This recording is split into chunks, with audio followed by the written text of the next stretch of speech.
Fala pessoal, Sansei aqui, mais um vídeo pra vocês. Vou trazer mais um vídeo aí.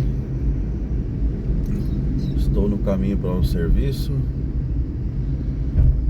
E aí vamos continuar a nossa... Vou tentar voltar com a minha constância de vídeo aí. Toda vez que eu estiver indo pro serviço, eu vejo se eu consigo gravar um vídeo pra vocês aqui, pra falar um pouco como que tá a nossa vida aqui no Brasil, por que que a gente voltou. E aí vamos tentar conversar aí pra ver se nesse caminho pro serviço eu consigo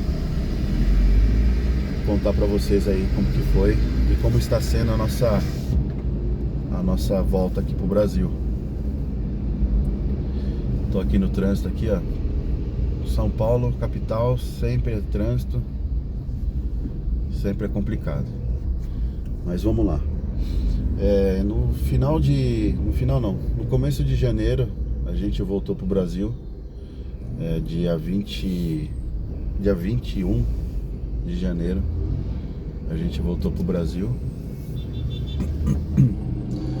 Porque as coisas no Japão já estavam um pouco tanto quanto complicadas. A minha filha mais velha já tinha se formado na escola, porque a nossa intenção seria, a princípio, esperar as crianças terminar os estudos no Japão e a gente voltaria, né? Essa era a nossa ideia inicial. Na verdade, a nossa ideia inicial era eu ir sozinho pro Japão, ficar um tempo lá, esperar as coisas dar uma melhorada, porque na época que eu fui em 2016, final de 2016 para 2017, naquela crise que deu do governo Dilma, a minha ideia era ir ficar um período lá só para segurar as pontas e depois voltar. Mas acabou que a gente decidiu, a minha esposa queria ir pro Japão, queria conhecer, as crianças também queria ir. Falou, bom, e pra gente não ficar muito tempo longe um do outro, a gente decidiu ir todo mundo. Só que demorou 8 meses, né, pra eles chegarem lá no Japão. E foi bem ruim assim. Tem os vídeos aí, se você quiser saber um pouco mais, volta aí nos vídeos aí atrás aí, que tem esses períodos que eu passei sozinho aí no Japão.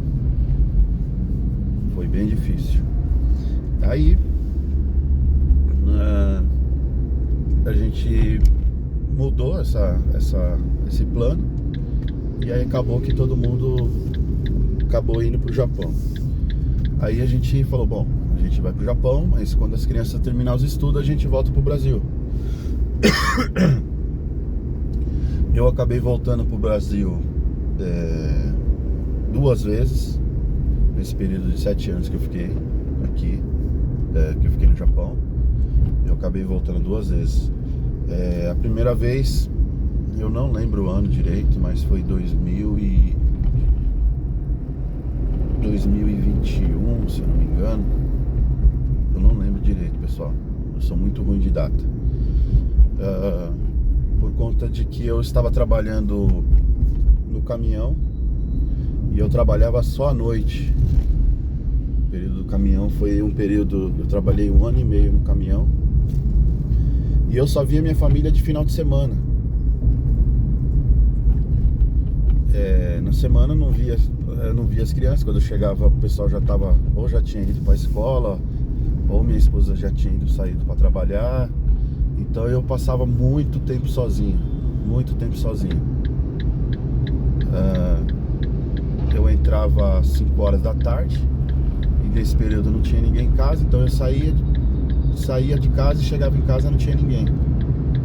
Então eu fiquei bastante tempo trabalhando nesse período aí, 1 ano e meio praticamente, trabalhando muito sozinho. E no Japão a gente sabe que as coisas são bem assim mesmo, né? O pessoal vai se acostumando a ficar sozinho. E eu não tenho essa característica de viver sozinho. E eu comecei a pegar depressão, comecei a ficar ruim da cabeça, comecei a perder as esperanças, motivação. E aí chegou uma época que eu falei assim, não, eu preciso ir pro Brasil. E aí comecei a pensar, eu vou perder meu pai, vou perder minha mãe, meus familiares, meus irmãos, né? E comecei a ficar com a cabeça minha bagunçada. E aí foi onde eu decidi ir pro Brasil. Eu falei, não, eu vou lá pro Brasil, vou ver meu pai, vou ver minha mãe. E do nada, assim, o pessoal até ficou meio assim, sem saber por que tinha acontecido isso, meus amigos mais próximos, né? Por que o Cristiano foi pro Brasil? O que aconteceu? De última hora eu peguei e falei, não, comprei a passagem, falei pra minha esposa, falei, preciso ver meu pai, preciso ver minha mãe. E mesmo sem explicar pra ninguém, eu peguei e fui pro Brasil. Vim pra cá. E aí vi meu pai, vi minha mãe, fiz uma surpresa pra eles lá na hora que eu cheguei. Eles ficaram, né, bem felizes também. E acabou que eu fiquei um mês só lá, só deu pra mim ficar um mês. Até porque mesmo minha esposa trabalhando no Japão, as coisas são bem difíceis, né? Se você não trabalha, se os dois não trabalham no Japão, as coisas ficam bem difíceis. Enfim, fui pro Brasil, vi meus pais, voltei pro Japão. E aí já comecei a trabalhar em outra coisa, porque eu tava no caminhão. E aí eu pedi as contas do caminhão, saí do caminhão. E aí quando eu voltei a trabalhar na Toyota ali em Takahama, na fábrica de bancos. E falei, bom, comecei a trabalhar, só que lá era um horário um pouco diferente. Era o Hayaban ou Soban, né? E nesse horário que você entra um pouco mais cedo, não é 8 horas, né, da manhã que você entra umas 2 horas antes do serviço, antes do horário normal. Então eu já conseguia ver minha esposa, meus filhos, e eu comecei a trabalhar à noite também. Voltei trabalhando à noite. Por conta de uma pessoa lá que era que fazia o outro turno, uma mulher, ela não podia trabalhar mais à noite, né? Eu contei já essa história pra vocês em outro vídeo. E eu acabei trabalhando nesse serviço aí só à noite também. E eu falei, bom, com a quantidade de horas que eu vou trabalhar à noite e o quanto eu vou ganhar mais ou menos a mesma coisa que eu ganho no Brasil, que eu ganhava no caminhão. Então eu fiquei bem tranquilo por conta disso, né? Só que nada disso aconteceu.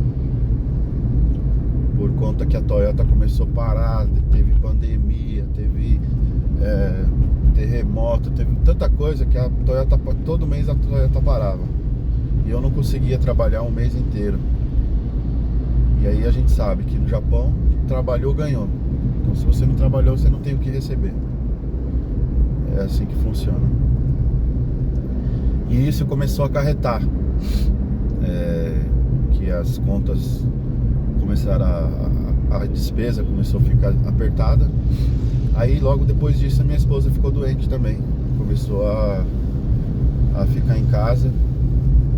E aí a gente começou a ver que as coisas ficaram mais complicadas.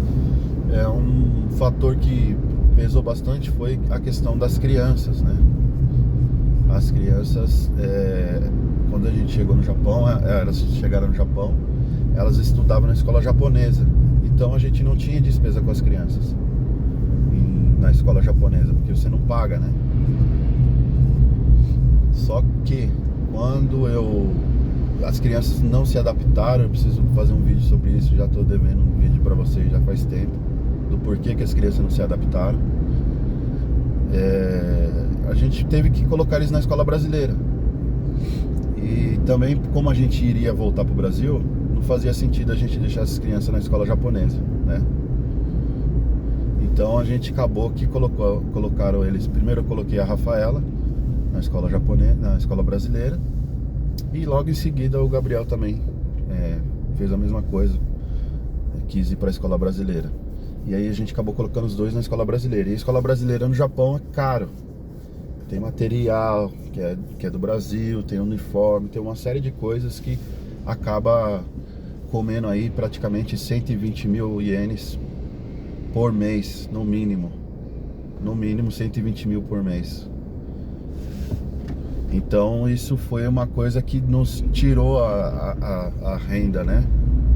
A gente, nos primeiros anos, a gente já estava conseguindo guardar um dinheiro, né? Fazendo umas economias aqui, umas economias ali. Mas depois que as crianças começaram a entrar na escola brasileira, a gente não conseguiu guardar mais nada. Ou seja, a gente estava trabalhando, né? O pessoal acha que a gente está guardando dinheiro e tudo, né? Mas não, a gente estava vivendo normal. Se ganhava o salário já ia todo nas despesas do mês, das contas e tal. Então, todo esse tempo que eu fiquei no Japão, eu praticamente não consegui guardar dinheiro nenhum. É como se eu estivesse vivendo no Brasil, né? Não estava guardando dinheiro, estava só pagando as contas, trabalhando para viver. E aí, quando minha esposa ficou doente também, ficou mais difícil ainda. Ficou mais apertadinho. Então a gente decidiu, vamos, se for pra gente viver assim, é como se a gente estivesse vivendo no Brasil, porque o intuito do pessoal que vai pro Japão é pra guardar dinheiro. A gente não tá guardando dinheiro. Aí veio também aquela questão em 2022, que meu pai faleceu. Isso também deu um baque muito forte na gente. A gente não esperava. A gente não esperava um ano. Eu falei que era 2000 e que eu não sabia a data que eu fui pro Brasil, né? Então foi um ano depois meu pai faleceu. Eu vi meu pai antes. Então meu pai faleceu em 17 de julho de 2022. Em julho do ano passado eu tava vendo meu pai, né? Acho que foi uma coisa de Deus que me deu um sinal de: vai lá ver seu pai, que seu pai vai falecer, ou coisa do tipo. E junto com aquelas coisas que eu tava na cabeça também, eu acabei vindo pro Brasil. Mas meu pai faleceu e minha mãe ainda tá viva, graças a Deus, tá aqui, a gente tá cuidando dela. E ela começou a ficar sozinha também aqui, né? Porque meu pai, a companhia da minha mãe era meu pai.